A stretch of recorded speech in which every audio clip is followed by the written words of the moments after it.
உங்கள் வெட்டிங்க்கு ஏர் brush makeup பண்ண போகிறீங்களா? இந்த வீடியோவை கடைசி வரையும் பார்த்துட்டு டிசைட் பண்ணுங்கள். ஏர் ப்ரஷ் மேக்கப்புடைய பர்பஸே ஒரு தின் மேக்கப்பாக இருக்கும், ஒரு ஃப்ளாலெஸ் ஃபினிஷிங் கிடைக்குன்றதுக்காக தான்.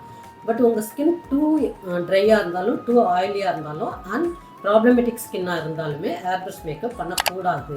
நீங்கள் டூ ட்ரை ஸ்கின்னில் பண்ணும்போது சர்டன் டைமுக்கு அப்புறம் பார்த்தீங்கன்னா அப்படியே கிராக்ஸ் வர ஆரம்பிச்சிடும். அதே போல் ஆயிலி ஸ்கின், ரொம்ப ஆயிலியாக இருக்கிற ஸ்கின்னுக்கு பண்ணிங்கன்னா அப்படியே வலிய ஆரம்பிச்சிடும் ஒரு சர்டன் டைமுக்கு மேலே. ப்ராப்ளமேட்டிக் ஸ்கின் ஆல்ரெடி ப்ராப்ளம்ஸ் நிறையா இருக்கும், பிம்பிள்ஸ், அந்த ஒரு ஸ்கார்ஸ் அந்த மாதிரிலாம் இருக்கும். ஸோ அதில் நீங்கள் ஏர் ப்ரஷ் மேக் பண்ணும்போது ஆல்ரெடி நம்ம அதை கவர் பண்ணுறதுக்கு நிறைய கன்சிலர் ப்ராடக்ட் யூஸ் பண்ணியிருப்போம். அது மேலே ஏர் ப்ரஷ் பண்ணும்போது திக் லேயராக இருக்கும். ஸோ நம்ம எதிர்பார்த்த ரிசல்ட்டு கொடுக்க முடியாது.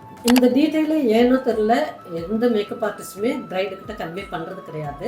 ஏன்னா ஏர் ப்ரஷ்க்கு தனியாக ஒரு சார்ஜ் பண்ணுறதுனாலே இருக்கலாம், மேபி எனக்கு அது சரியாக தெரியல. பட் ஏர் ப்ரஷ் மேக்கப் பண்ணணும்னு நினச்சிங்கன்னா உங்கள் ஸ்கின் நார்மலாக இருந்தால் மட்டும் ஓகே பண்ணிக்கோங்க. இப்போ நான் சொன்ன டீட்டெயில் உங்களுக்கு யூஸ்ஃபுல்லாக இருக்கும்னு நினச்சிங்கன்னா இந்த வீடியோவை சேவ் பண்ணி வச்சுக்கோங்க. உங்களுடைய பிரைட் டு பி ஃப்ரெண்ட்ஸ்க்கு மறக்காமல் ஷேர் பண்ணிடுங்க.